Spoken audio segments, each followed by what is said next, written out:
মাদাকান্দি boys and girls high স্কুলের পক্ষ থেকে এবং আমার পক্ষ থেকে সকলকে জানাচ্ছি শুভেচ্ছা ও অভিনন্দন। নাহমাদুহু ওয়া নুসাল্লি আলা রাসূলিল কারীম, আম্মা বা'দ। আউযু বিল্লাহি মিনাশ শাইতানির রাজীম। বিসমিল্লাহির রাহমানির রাহিম। ইকরা বিসমি রাব্বিকাল্লাযী খালাক, খালাকাল ইনসানা মিন 'আলাক। وقال النبي صلى الله عليه وسلم طلب العلم فريضة على كل مسلم صدق الله العظيم।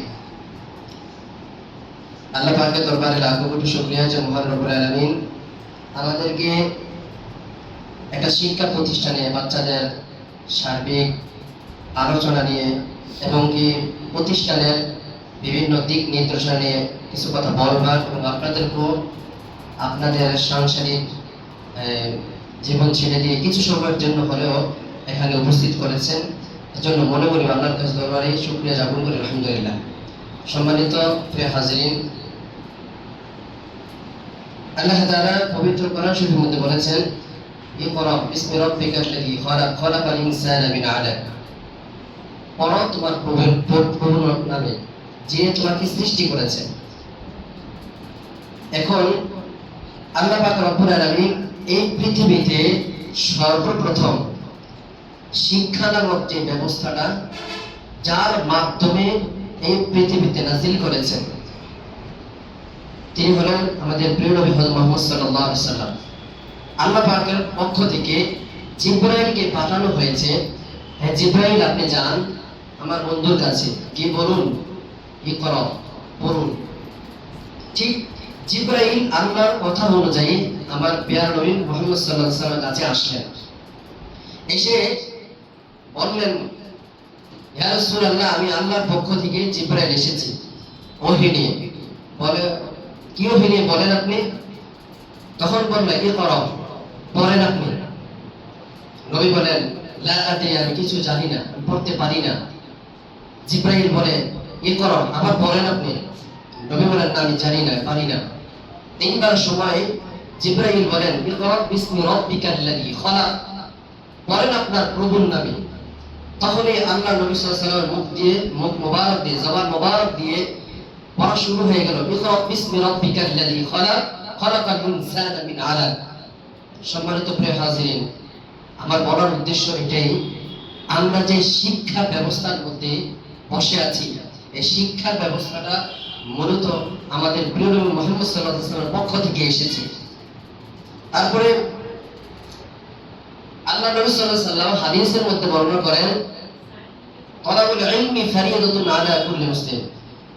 নবী করিম সাল্লাল্লাহু আলাইহি ওয়াসাল্লাম বলেন, প্রত্যেকটা মুসলমান, সে নারী হোক কিংবা সে পুরুষ হোক, তার জন্য জ্ঞান অর্জন করা, ইলম অর্জন করা, কোরআন শিক্ষা করা ফরজ। আমি একজন পুরুষ, আমার উপরে যতটুকু জ্ঞান অর্জন করা এবং ইলম কোরআন শিক্ষা করা যতটুকু ফরজ, আপনি কিংবা আমার মেয়ে, আমার বোন, সে একজন মহিলা, তার উপরে ঠিক ততটুকু জ্ঞান অর্জন করা ফরজ। এটা আমার রাসূল সাল্লাল্লাহু আলাইহি ওয়াসাল্লাম আমাদের জন্য আহ্বান করেছেন।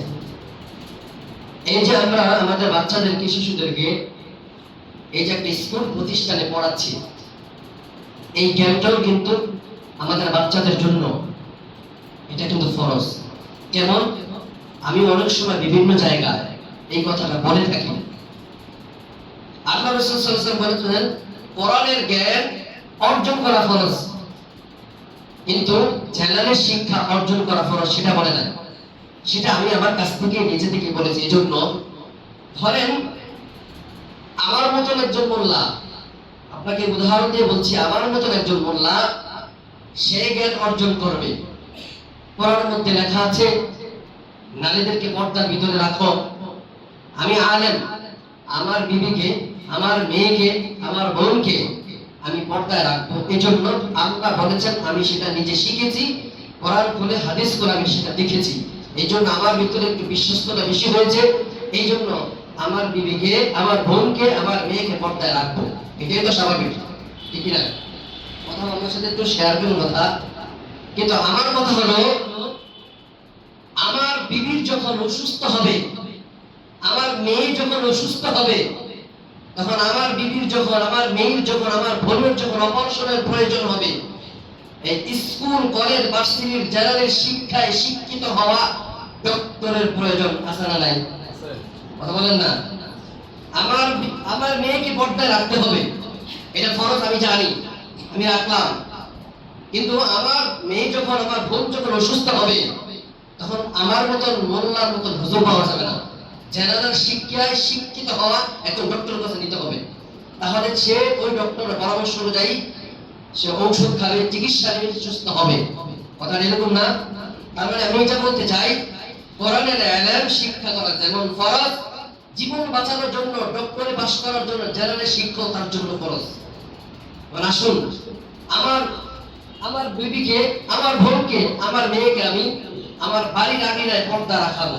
আমার পয়সা আছে, উদাহরণ দিয়ে বলছি আপনাকে, আমার পয়সা আছে, আমি আমার পরিবারকে আমি আমার বাড়ির আঙিনায় পর্দা করে রাখবো।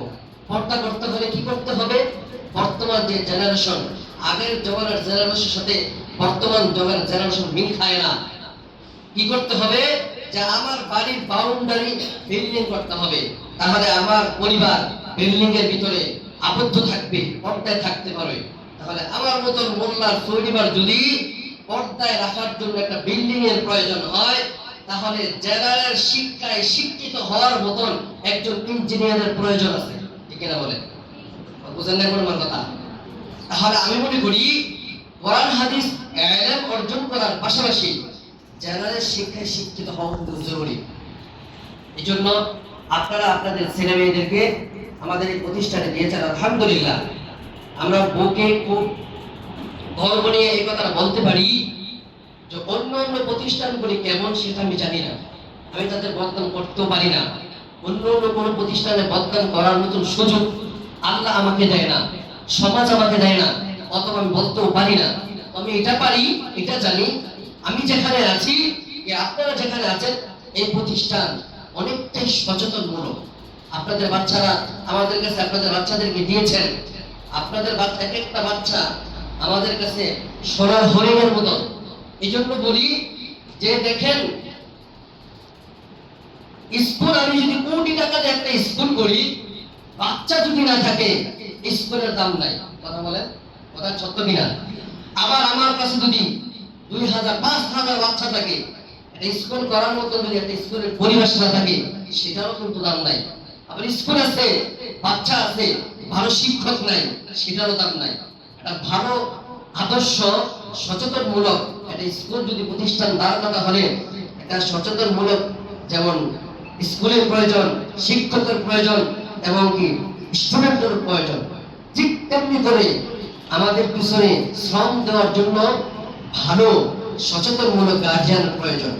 কিন্তু আমাদের সমাজ এতটা উপরে চলে গেছে, আমাদের ডিজিটাল যুগের সমাজ এতটা উপরে চলে গেছে যে আমরা আমাদের বাচ্চাদেরকে এত পরিমাণে সচেতন রাখি, যে সচেতন রাখার কারণে আমার বাচ্চাদের ধ্বংস হচ্ছে, সেটার দিকে খেয়াল রাখি না। বলে কেমন? আপনি জানেন, একটা সুন্দর ফুলের মতন ফুটফুটে বাচ্চা, সে যখন ধ্বংস হয়ে যায়, তার পিছনে তার গার্ডিয়ানের অবদান। বলে কিভাবে? একটা বাচ্চা যদি বেয়াদব হয়, শৃঙ্খল হয়, তাকে শাসন করে, বুঝিয়ে শুনিয়ে, লিমিটের মাধ্যমে হলেও তাকে ভালো করার সম্ভাবনা থাকে। কিন্তু একটা গার্ডিয়ান যদি উশৃঙ্খল হয়, তাকে বোঝানো যায় না, তাকে খাতা কলমে পড়ানো যায় না। কথা বলেন? একটা বাচ্চা যখন উশৃঙ্খল হয়, বেয়াদব হয়, তাকে আমরা লাঠি দিয়ে, মার দিয়ে শাসন করতে পারি, বুঝাইতে পারি, খাতা কলমে লেখা তাকে বুঝাইতে পারি, জ্ঞানের কোরআন হাদিসের ইলম দিয়ে তাকে বুঝাতে পারি, তারপর আইন দিয়ে বুঝাতে পারি, লাঠি দিয়ে চাষ করতে পারি, তাকে ভালো রাস্তায় আনার একটা লাইন আছে, রাস্তা আছে। একটা গার্ডিয়ান যদি অসচেতন হয়, উশৃঙ্খল হয়, তাকে শাসন করা যায় না, তাকে মারা যায় না, তাকে খাতা কলমে লেখায় বুঝানো যায় না। কথা বলেন? এটা বাস্তব। আমি আপনাদের জন্য ছোট্ট একটা উদাহরণ দেই, বিশ্বাস করেন কিনা জানি না, ওই বলতে চাই, আল্লাহর কসম করে বলছি, যদি এরপরে কথা যদি বিশ্বাস না করেন, তো আল্লাহর পক্ষ থেকে আপনি ঈমান দুর্বল। কারণ রাসূল সাল্লাল্লাহু আলাইহি ওয়াসাল্লাম বলেন, পৃথিবীতে সব কসম আমার কাছে হারাম, শুধু কেউ যদি কসম করতে চায়, খাইতে চায় না, আমার নামে কেউ কসম করে। এজন্য আমি বললাম, আল্লাহর কসম, দুইটা জীবনে, আমার জীবনে দুইটা ঘটনা ঘটিয়েছে, সেটা বাস্তব আমি দেখেছি। 2005 সাল, 2005 সাল, খেয়াল করো কথাটা। 2005 সালে আমি যখন একদম ছোট, তখন আমি আমপাড়া করি মাদ্রাসাতে। এই মাদ্রাসাটা ছিল আমাদের অনেকটা বড়, লম্বা, অনেক বড়, পাশে ছোট, অনেক বড় লম্বা। কথাটা বলছি, একটু খেয়াল করেন।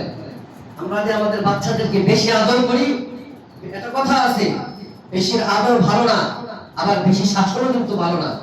বেশি আদরে সন্তান নষ্ট হয়ে যায়, আবার বেশি শাসনে কিন্তু সন্তান নষ্ট হয়ে যায়। আমাদের আদর এবং শাসন দুটোকে লিমিটের মধ্যে রাখা উচিত। যে ঘটনা বলতেছিলাম, খেয়াল করে শুনেন। 2005 সালে আমি যখন মাদ্রাসায় পড়ি, তখন আমি আমপাড়া পড়লাম। তখন মাদ্রাসায় সকাল 8টার দিকে আমাদেরকে আমরা যে নুরানি বক্তব্যে যে স্টুডেন্ট গুলো পড়াশোনা করতাম, প্রায় 50 থেকে 70 জন বাচ্চা ছিল। তখন সকাল 8টার দিকে বাচ্চাদেরকে ছুটি দেওয়া হয়েছে নাস্তার জন্য। কথাটা খেয়াল করবেন সবাই। সকাল কয়টায় বলেন তো? কথা বলেন, কয়টায়? 8টায় যখন নাস্তার জন্য ছুটি দেওয়া হলো, তখন মাদ্রাসাটা ছিল অনেক লম্বা। একটা ছেলে ছিল, তার নাম রাসেল। কথাটা শুনলে আপনাদের গায়ের ফসল দাঁড়িয়ে যাবে। ছেলেটা ভদ্র, সভ্য, মেধাবী ছিল। তাকে কোনোদিন 1 পৃষ্ঠা কোরআন মুখস্থ করতে আমার মতন লোকের সময় লাগছে 1 থেকে 1.5 ঘন্টা। আর রাসেলের 1 পৃষ্ঠা কোরআন, 1 পাতা কোরআন মুখস্থ করতে মাত্র 5 মিনিট সময় লাগতো। দেখেন তার মেধা কতটুকু, মেধা কতটুকু। এরকম একটা ভদ্র ছেলে সকাল 8টা বাজে যখন খাবারের ছুটি দিল, মাদ্রাসার কক্ষ ছিল লম্বা। মাদ্রাসার এক কক্ষের এক সাইডে, এক পাশে ছেলেটা বসে বসে খাবার খাচ্ছে সকাল 8টা। আমি সেখানে উপস্থিত ছিলাম 2005 সালে। তখন আমি সজ্ঞানে একেবারে সবকিছু বুঝি। আর মাদ্রাসার এই কক্ষের অপর পাশ থেকে হুজুর দেখছে রাসেল যে এই মাথায় খাবার খাচ্ছে বসে বসে। কথা কি বুঝতে পারছেন আপনারা? মনে করেন আমি ওই মাথা থেকে ওই জায়গা থেকে দেখলাম যে এই মাথায়, বিল্ডিং এর এই জায়গায় একটা ছেলে বসে বসে খাবার খাচ্ছে, এরকমটা আর কি। তো হুজুর দেখছে রাসেল এই ক্লাসের এই মাথায় বসে বসে খাবার খাচ্ছে, আর হুজুর দেখছে বিল্ডিং এর ওই মাথা থেকে। তো হুজুর তো দেখছে ভালো কথা, খাবারের সময় হয়েছে, রাসেল খানা খাচ্ছে। হুজুর হাঁটার জন্য চলে গেছে, রাস্তায় হেঁটে হাঁটতে চলে গেছে হুজুর। রাসেল খাবারকে উঠে চলে গেছে, কিন্তু একটা বাতও নিচে পড়ে নাই। হুজুর তো হাঁটতে চলে গেছে রাস্তায়, কিন্তু রাসেল খাবারকে উঠে যাওয়ার পর নতুন করে আরো 2টা ছেলে ওই রাসেলের জায়গায় খাবার খাইতে বসছে। এখন বলেন, হুজুর কি তখন ক্লাসের ভিতরে, মানে প্রতিষ্ঠানের ভিতরে ছিল? কথা বলেন, ছিল? দেখছে কাকে? প্রথম একজনকে, রাসেলকে। কিন্তু রাসেল খানা খেয়ে উঠে যাওয়ার পর আরো 2 জন খানা খাইছে। যেই 2 জন খানা খাইছে, ওই 2 জনকে হুজুর দেখে নাই।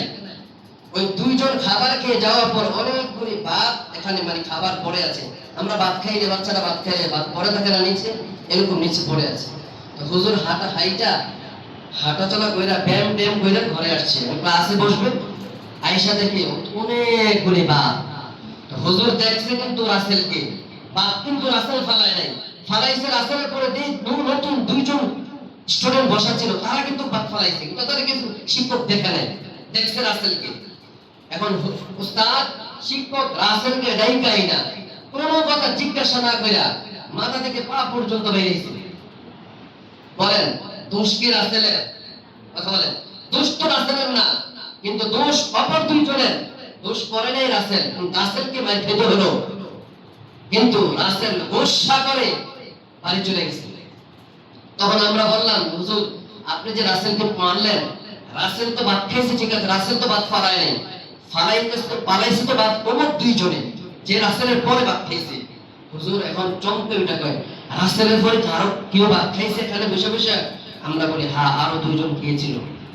তখন হুজুরের জিহ্বায় কামড় দিয়ে ফেলাইছে। তাহলে আমি তো রাসেলকে মারলাম কেন? নিজে অন্যায় করছে, এখন নিজে আফসোস করতেছে। ছেলেটা আধা ঘন্টা পর তার বাবাকে বাড়ি থেকে নিয়ে আসছে। কথা খেয়াল করবেন, দোষ কিন্তু অন্যায় কিন্তু শিক্ষকের। যদিও শিক্ষকের অন্যায়, শিক্ষক মারছে, অন্যায় করছে, কিন্তু রাসেল বাড়িতে গিয়ে রাসেলের বাবাকে নিয়ে আসছে। রাসেলের বাবা ছিল এলাকার খুব প্রতাপশালী লোক। রাসেলের বাবাকে আনার পর রাসেলের বাবা আমার এই দু চক্ষু দিয়ে বিশ্বাস করেন, আল্লাহর কসম, দু চক্ষু দিয়ে আমি নিজে দেখেছি। রাসেলের বাবা এসে প্রতিষ্ঠানের মধ্যে 1 থেকে 1,500 ছাত্র স্টুডেন্টের সামনে, 30-40 জন এই শিক্ষকদের সামনে, শত শত লোকের সামনে ওই হুজুরের ধারিতে ধরে, পাঞ্জাবির কলার মধ্যে ধরে ওই রাসেলের বাবা শিক্ষককে অপমান করেছে। হুজুর এটা বলতে বাধ্য হয়েছে, আপনার ছেলে অন্যায় করে নাই, আমি মনে করেছি অন্যায় করেছে, ভুলে তাকে শাসন করেছি, তবে আমার একটা ভুল হয়েছে, আমি আর কখনো করবো না। রাসেলের বাবা বলল, তোর মতন শিক্ষকের মাফ নাই, তুই করে সম্বোধন করছে। যখন তাকে শত শত স্টুডেন্টের সামনে একজন আলেমকে, একজন শিক্ষককে যখন ছোট করে ফেলে অপমান করলো, শিক্ষকের চোখ দিয়ে অঝরে বৃষ্টির মতো পানি পড়ে পড়তেছে, কিছু করার নাই, তো এত প্রতাপশালী লোক, কিচ্ছু করার নাই। তখন বলছিল, হুজুর আমার নিজের কানে শোনা, হুজুর বলছিল যে ঠিক আছে বাবা, ভাই আপনার সন্তানকে রেখে যান, যতদিন আপনার সন্তান এখানে থাকবে কোনোদিন আপনার ছেলের গায়ের মধ্যে একটা ফুলের টোকা আমিও দিব না, কেউ দিব এইটা আমি দিতে দেব না, আপনি রেখে যান, সমস্যা নাই, আমি তো ক্ষমা চাইছি, আমার তো অন্যায় হয়েছে, আপনি তো অপমান করছেন, ছেলেটাকে রেখে যান, আপনার ছেলেকে আমি মন দিয়ে পড়াবো, কোনোদিন আর ফুলের টোকা পর্যন্ত দিব না। রাসেলের বাবা বলল, তোর মতন বড়দের কাছে আমার সন্তান আর পড়াবো না, তোর এই প্রতিষ্ঠান থেকে এর চেয়ে বড় প্রতিষ্ঠান আমার ছেলেকে পড়াবো, তোর মতন ফকিরের প্রতিষ্ঠান আমি আমার ছেলেকে পড়াবো না। কথা বুঝতে পারছেন তো?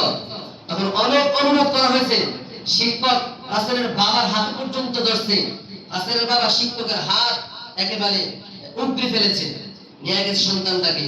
শুধু শিক্ষক বলছিল, ঠিক আছে, অন্যায় যেহেতু করেছি, আল্লাহর কাছে ক্ষমা চাইলে আল্লাহ মাফ করে, আপনি করলেন না, আপনি আপনার বরত্বের বড়াই দেখায় সন্তানটাকে নিয়ে গেলেন, ঠিক আছে নিয়ে যান, আল্লাহ বিচার করবো। আল্লাহ শুনছেন কথাগুলা? আল্লাহ কিন্তু কথাগুলি শুনছে। এই রাসেলকে বাংলাদেশের বড় বড় জায়গার বড় বড় প্রতিষ্ঠান রাসেলকে ভর্তি করানো হয়েছে। রাসেল 1 মাসের বিষয়ে ওই বড় প্রতিষ্ঠান রাসেল টিকে নাই, কোনো প্রতিষ্ঠানে টিকে নাই। যেই বড় প্রতিষ্ঠানে, যে ভালো ভালো বড় বড় প্রতিষ্ঠান তাকে ভর্তি করায়, 15-20 দিন 1 মাস থাকে, তারপর ছেলে পালায়া চলে আসে। সমস্যা কি? কেন তুমি পড়ো না, কেন পালায়া চলে আসো? সে আর একটাই উত্তর, আমার ভালো লাগে না, আমার শরীর জ্বলে, আমার ভালো লাগে না, আমার শরীর জ্বলে, আমার মন চায় প্রতিষ্ঠান থেকে বের হয়ে চলে যেতে, এই জন্য আমি চলে যাই। বলেন তো পড়াটাকে, বলেন পড়াটাকে আল্লাহ এইভাবে রাসেল 5টা 7টা প্রতিষ্ঠান ঘুরাইছে 2 বছর, কোথাও পড়াইতে পারে নাই। লাস্ট মুহূর্তে রাসেল যখন একটু বড় হলো, তাকে বিদেশে পাঠানো হয়েছে। বিদেশ থেকে রাসেল একটা অ্যাক্সিডেন্টে মায়ের খেয়ে বাড়িতে চলে আসছে। কথাটা শেষ পর্যায়ে তারপর রাসেলের বাবা হুট করে মারা গেছে।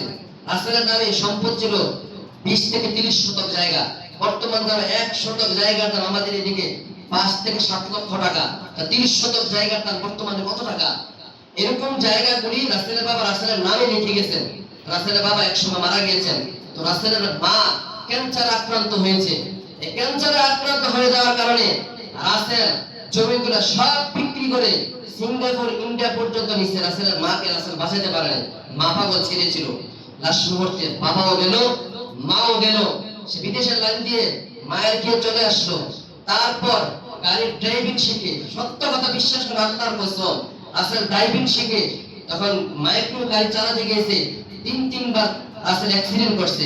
এখন বর্তমানে 2024 সালে আমি যখন ছুটিতে বাড়িতে গিয়েছি, রাসেলের সাথে আমার দেখা, এখন অনেক উপযুক্ত হয়েছে, তার 2টা সন্তান আছে, রাসেলের 2টা সন্তান অনেক বড় হয়েছে। এই রাসেল আমাকে দেখে আমজা করে ধরে বলে, দোস্ত আজকে উস্তাদের সাথে বেয়াদবি করার কারণে আমার বাবা, আজকে আমি ফতের ফকির, ব্যায়াম চালায় ভাত খাই, অথচ আমার বাবা লক্ষ লক্ষ টাকার সম্পদ ছিল, এলাকার প্রতাপশালী সন্তান ছিল আমার বাবা, আমার মাও নাই, বাবাও নাই, সম্পদ নাই, বিদেশ গেলাম, বিদেশ সময় 2 বার গাড়ি অ্যাক্সিডেন্ট করে আর গাড়িটা উঠে নেই, এখন ব্যায়াম চালায় ভাত খাই। তোরা ধৈর্য সহকারে পড়ছস, আজকে তোরা ফ্যানের নিচে বাতাসকে কলম কলম দিয়ে তোরা আজকে টাকা কামাই করস। কথা কি বুঝতে পারছেন তো? 2024 সালে রাসেলের সাথে আমার যখন দেখা, তখন সেই কথাগুলো আমাকে বলছে, বলেন ওই যে উস্তাদ বলছিল, এই জন্য বলি আপনাদেরকে বলি আরেকটা ঘটনা শেষ করে দিচ্ছি, ক্লান্ত হচ্ছেন। 2004 সালে প্রাইমারি স্কুলে যখন আমি পড়ি, একদম ছোট ক্লাস 2, একটা মেয়ে ছিল, মেম্বারের মেয়েটাকে ওই ক্লাস 2 এর ক্যাপ্টেন বানাইছে, ক্যাপ্টেন পর্যন্ত বুঝলেন, ক্যাপ্টেন মানে একজন নেতা বানায় আর কি, মানে স্টুডেন্টের মধ্যে ক্যাপ্টেন বানাইছিল। ওই ক্যাপ্টেন বাচ্চাদের উপরে অত্যাচার করতো। তো বাচ্চারা তো সব বাচ্চা দেখ না, অনেক বাচ্চারা আছে ক্যাপ্টেনের সাথে সাথে হাত তুলতো। ওই মেয়ে মেম্বারের মেয়ে 19 থেকে 20 সালে বাবার কাছে দৌড়ে চলে যেত। বাবা তো এলাকার পাওয়ারসের লোক ছিল, মেম্বার ছিল। 2004 সালের ঘটনা, যখন 2004 সালে যখন একটা বন্যা হয়েছিল, আপনারা জানেন 2004 সালটা বন্যা হয়েছে, বন্যার বছর। এই মেয়েটা বাবা এসে স্কুলের স্টুডেন্টকে বলছে, আমার মেয়ের গায়ে যদি কেউ হাত দেয় হাত ভেঙে ফেলবো। ক্লাস চলাকালীন অবস্থায় ক্লাসের ভিতরে ঢুকে স্টুডেন্টকে বলছে, আর টিচারদেরকে, সব টিচারদেরকে ডেকে বলছে, আমার মেয়ের গায়ে যদি একটা ফুলের টোকা ফলে আপনাদের গায়ের চামড়া খুলে ফেলবো। আজকে মেম্বারের মেয়ে, মেম্বার 2011 সালে মারা গিয়েছেন। মেম্বারের 4 জন ছেলে, একটা বোন, মানে মেম্বারের একটা মেয়ে আর 4টা ছেলে। মেম্বার মারা গিয়েছে 2011 সালে। মেম্বারের 4টা ছেলে বিবাহ করে সংসার করে, কিন্তু একটা বোনকে তার দেখার সুযোগ হয় না। কথা বুঝতে পারেন নাই? ওই দিন প্রিন্সিপাল প্রধান শিক্ষক বলেছিল, ভাই যা কিছু বলার অবিশেষ বলেন, স্টুডেন্ট সামনে এত বলার কথা বলার তো কোনো প্রয়োজন নাই। তখন ওই মেম্বার বলছিল স্যারের মুখের সামনে, আপনার থেকে জ্ঞান আমার আপনার কম না, আমার জ্ঞান আপনার থেকে আমার কম না। তখন প্রধান শিক্ষক মুখটার দিকে তাকায়া চোখগুলি কান্নামুখী করে ফেলছে। কাঁদতে পারে নাই তো লজ্জার জন্য, কান্নামুখী করে ফেলছে, কিছুই বলে নাই। বর্তমান এই মেম্বার 2011 সালে চলে গেছেন। 4টা মেম্বারের 4 ছেলে কোন রকম মাটাকে বাদ দেয়, বোনটাকে জায়গায় দেয় না। বোনটার বিবাহ হইতে 4টা বিবাহ হয়েছে। বর্তমানে একটা গার্মেন্টস একটা ছেলের সাথে সংসার করে।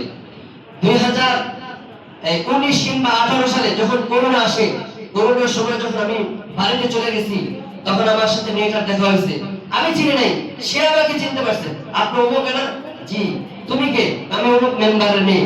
তোমার কি হালাত? আসি ভাই। পরে ঘটনা সব শুনলাম, অবস্থা এমন। কথাটা বলার উদ্দেশ্য এটাই, আপনারা মা, আপনারা বাবা, সন্তানকে আদর করতে গিয়ে এমন করবেন না শিক্ষকের মান সম্মানে আঘাত লেগে যায়। মনে রাখবেন, একসময় আপনি থাকবেন না, আপনার সন্তানটা কিন্তু ঠিকই থাকবে। এটা হচ্ছে দুনিয়ার সিরিয়াল। এটা আমরা জানি, কুল্লু নাফসিন যায়িকাতুল মাউত। এই দুনিয়াটা মার আগে মেয়ে চলে যায়, বাবার আগে সন্তান চলে যায়, এটাই দুনিয়ার নিয়ম। কিন্তু কথা হচ্ছে, এটা একটা প্রাথমিক একটা সিস্টেম তো আছে। আগে দাদা মরবে, তারপর বাবা মরবে, তারপর ছেলে মরবে। এটা হচ্ছে প্রাথমিক সিরিয়াল। বাস্তব সিরিয়াল কে কার আগে যায় এটা কিন্তু বলা যায় না। এজন্য আপনি বা আপনার পরিবার একদিন থাকবেন না, সন্তানটা সে বড় হয়ে মানুষ হয়ে সংসার করবে, দুনিয়াতে থাকবে। অতএব মা বাবা হইয়া সন্তানকে আদর করতে গিয়ে সন্তানের লাইফটা নষ্ট করে দিবেন না প্লিজ। আপনাদেরকে আমরা দেখেছি অনেক গার্জিয়ান যে আমরা কি করি, যদি শিক্ষক যদি একটা ফুলের টোকা মারে, আপনি শিক্ষকের সামনে এসে হাত লাগায় কথা বলেন, মেজাজ দেখায় কথা বলেন। যেই মেজাজটা দেখায়া আপনি একটা শিক্ষকের সামনে কথা বলেন, এই মেজাজটা দেখাইয়া সভ্য সুন্দর কোন ভালো কোন স্ত্রী কোন স্বামীর সামনে এই ব্যবহারটা দেখাতে পারবে না। কথা বলেন, কোন সভ্য ভালো কোন স্বামী যদি কোনো কারণে থাকে, কোন মহিলা তার স্বামীর সামনে এই ব্যবহারটা করতে কখনো পারবে না, যে ব্যবহারটা একটা শিক্ষকের সাথে অনেক গার্জিয়ানরা করে। কথাটা মনে রাখবেন, সন্তানকে আপনারা মারেন, এমন কোন মা বাবা এখানে নাই যে আপনারা আপনার সন্তানকে শাসন করেন না, বেত দিয়ে মারেন নাই। কম মারেন, বেশ মারেন তো। এটা মনে রাখবেন, আপনার এই মারার মধ্যে সন্তানের শিক্ষা হচ্ছে অন্যায় করিও না, ঘরে আসো, এতটুকু শিক্ষা। আর শিক্ষকের মাইনের পিছনে তার লাইটের আলোর মতন ভবিষ্যৎ অপেক্ষা করছে। অতএব আপনার সন্তানকে যদি কোনো টিচার মারে, সন্তানের সামনে কোনো টিচারকে কোনো অপব্যবহার করবেন না। সন্তানের সামনে কি বলবেন জানেন? এই ম্যাডাম, স্যার, হুজুর মাইরা শুটকি দেয়া দেবেন, আমি কোনোদিনও আসবো না, এটা বলবেন। সন্তানের সামনে শিক্ষককে। যখন সন্তান আড়াল হয়ে যাবে তখন বলবেন, ম্যাডাম কাজটা কি আপনি ভালো করছেন? বুঝলেন এই কথা? আমাদের পরিবেশটা এমন হয়েছে, যদি মার দিতে যাই বা একটা শাসন করতে যাই, তখন বলে আমি কালকে থেকে আসবো না, আমার বাবাকেই বলবো, মাকে বলবো। তাহলে এই বাচ্চারা এই সাহসটা কোথায় থেকে পায়? আপনার থেকে পায়। তো অনেক বললে অনেক কথা, দিন চলে যাবো, কথা বলে শেষ হবে না। আপনার কাছে অনুরোধ যে আপনারা কোনোদিনও টিচারদের সাথে কখনো মানে বেয়াদবি করবেন না। আরেকটা কথা, এই যে আমরা লাইভ দেখতেছি, বালক দেখতেছি, এই যে লাইট আলো দিচ্ছে অন্ধকারে, এই লাইট যিনি বানাইছেন, যিনি এই লাইট বানাইছেন, ওই ব্যক্তি ছিল ক্লাসের মধ্যে একেবারে নরমাল, মেধা বলতেই নাই। তার একটা জীবনী বইয়ের মধ্যে পেলাম, বিজ্ঞানের একটা জীবনী বইয়ের মধ্যে পেলাম। তখন এই টিচার ডাইকা বলে, আপনার সন্তানের এখানে রাখা সম্ভব না, মেধা নাই, প্রচন্ড দুষ্টামি করে, এবং কি আপনার সন্তানটাকে আপনি নিয়ে যান। তখন ওই গার্ডিয়ান সন্তানকে নিয়ে গেছে। বাচ্চা জিজ্ঞাসা করেছে যে মা, আমাকে কেন প্রতিষ্ঠান থেকে নিয়ে আসলা, আমি কি ভালো না? তো মা বলছে, না বাবা, তুমি অনেক ভালো, তোমার শিক্ষক বলেছে তুমি যে বেশি ভালো, এই জন্য নরমাল স্কুলে তোমার জন্য না, তোমাকে একটা ভালো স্কুলে ভর্তি করাবো। স্কুল থেকে বের করে দিয়েছে কোন কারণে? আর মা উত্তর দিল কোন কারণ? বলেন তো, আপনার আমি কি শিক্ষাটা আমার সন্তানকে দেই না? অতএব আপনাদের বাচ্চা, প্রত্যেকটা বাচ্চা আমাদের কাছে একটা সোনার হরিণ, আমাদের কাছে ফুলের টুকরা। অতএব বাচ্চাদের প্রতি খেয়াল তো আপনি অবশ্যই রাখবেন, কিন্তু চেষ্টা করবেন আপনার কারণে কোন শিক্ষক, কোন প্রতিষ্ঠান, কোন কর্তৃপক্ষ কোন খারাপ বাক্য, উঁচু বাক্য যাতে তারা না পায়। যদি আপনার কাছ থেকে উঁচু বাক্যগুলি তারা পায়, তাহলে মনে রাখবেন আজকের দিনের সন্তান আপনার বেয়াদবির কারণে আগামী দিনের ভবিষ্যৎ তার জন্য একেবারে নরমাল। এটা মনে রাখবেন। তাই শেষ করে দিচ্ছি, আল্লাহ তাআলা যেন আমাদেরকে শিক্ষকদের প্রতি সম্মান, শ্রদ্ধা রেখে আমাদের সন্তানগুলিকে লালিত পালিত করতে পারি। হ্যাঁ, আর সন্তানগুলি যেন আমরা দেখতে পারি, এই প্রত্যাশা আপনারা করবেন। আর আরেকটা বিষয় হচ্ছে, আমরা বাচ্চাদেরকে এই ক্লাসের মধ্যে দেখি এই চিপস, চকলেট, আচার, এগুলো দেন কেন? এগুলো কিন্তু ভালো জিনিস না। এগুলি বাচ্চার মেধাকে নষ্ট করে দেয়। বাচ্চার যে লিভার আছে, লিভারের মধ্যে যে আল্লাহ তাআলা যে কুদরতি ভাবে যে রস